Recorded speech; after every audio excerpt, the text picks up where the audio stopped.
এখন হচ্ছে রাত 12টা বেজে গেছে। আমি আগেই বলেছিলাম আজ আমার পাগলি জায়ের জন্মদিন, মানে দিদির যাই হোক, আজ বার্থডে। তো তাই জন্য বাবলি কেক বানিয়েছে। এই যে কি করতে গেলাম না কি আইসক্রিম লাগছে, কি করেছে চারিদিক ক্রিম ট্রিম ব্লিঙ্কিট থেকে মাঙিয়ে। এই যে ও কালার, এই যে রেডি করেছে কালার। এটা কি ম্যাঙ্গো ফ্লেভার? হ্যাঁ আচ্ছা, এটাও কেক বানিয়েছে। এটার মধ্যে কিসের গন্ধ বেরোবে? আমি একটা যে কিরম যে গন্ধ পাচ্ছি। আর এটা কি দিয়ে করা হচ্ছে? এটা দিয়ে দিদি, হ্যাঁ দিদি ইয়ে কাছে কি বলে, মশলা কাছে। এই যে আমার কাছে সব আছে, কিন্তু কি বলতো আমার বিয়ের পর এখন টাইম নেই, আর কিছু একটা ডিসপুট হয়েছে, কেকটা অনেক বছর বানাই না। দেখো না, মনে হচ্ছে কত বড় একটা আর্টিস্ট। হ্যাঁ হ্যাঁ, খেতকে গেছিল ওরকমই হয়েছে।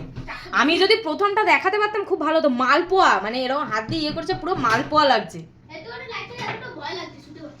এই যে বাপ রে, এরপর কি হবে? আবার হাত দিয়ে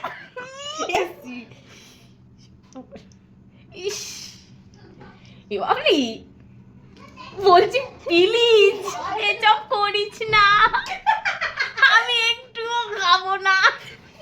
দিদি তোমার কে দিদিকে ডাকো কে উপর দিয়ে, প্লিজ বলি, প্লিজ প্রতিশোধ নিস না বলি, হাঁকা হবে আমার। দিদি দিদি গো তুমি খাইও না। এত বছর যেগুলো আমার সাথে বেইমানি হয়েছে সেগুলো ফল মনে হচ্ছে তালের বড়া দিচ্ছে, বড়া চাটছে মনে হচ্ছে কড়াইতে। তুই 50 টাকা দিয়ে আমাদের 5 পিস কেক নিয়ে আসছিস, তাও ঠিক আছে।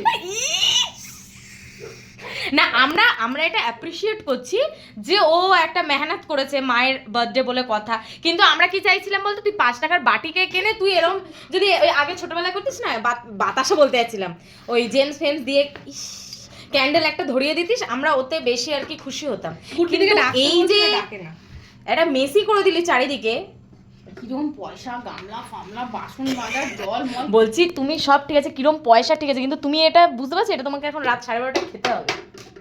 বলছি একটু হলেও খেতে হবে। ডাইরেক্ট মায়ের পেটে আবার না, এমন পেট ছাড়বে বলেছিলে না একটু আগে, কাঁথা নিয়ে যেতে, কাঁথা দিতে হবে এবার। হাগিসে হবে না দিদি, পেট ছাড়বে তোমার কেক খেয়ে। আমি ডাইরেক্ট মায়ের পেটে। বাবা আর দিস না, পম্পা তোকে লিখতে হবে না, মা লেখ, মা মা মাই লিখ। হ্যাঁ মাই লেখ বাবলি, শর্টে হবে, পম্পাটা অনেক বড়। আমি পোস্ট করব, একটু আমি বানিয়েছি। হ্যাঁ তুই পোস্ট করিস, তুই আমার কাছ থেকে এই যে ফটোটা নিয়ে নিস না। আমি লাজবাব। এমনি আমরা তোর মেহনতের দাম দিচ্ছি, বলবো আগে ব্লক করিস, তারপর চিরো। না না, আমি তোর মেহনতের দাম দিচ্ছি, কিন্তু এত না, এত সুন্দর ভাবে করেছিস। হাতটাকে ধুয়ে আসি আনো। হ্যাঁ এই যে বাসন করেছে সব, এটো বাবা ছুরি, লেবুটা ঠিক দিদির মতনই হয়ে গেছে আসলে। এই কোনটা দিয়ে কাটবে? দে দে, ওটা দেখো, ওটা দেখা বাবা, পেঁয়াজ লঙ্কা সব লাগানোই আছে। ধো অন্তত, মা কাজ করেছে ওটা দিয়ে। বাবা থাক যাই, অল দ্য বেস্ট এই কেকটা খাওয়ার জন্য। কেকটা কাটবো তারপর যা ধরো। এখানেই কাটবি নাকি? রান্না করে বলছে চলো না বাবা যাই।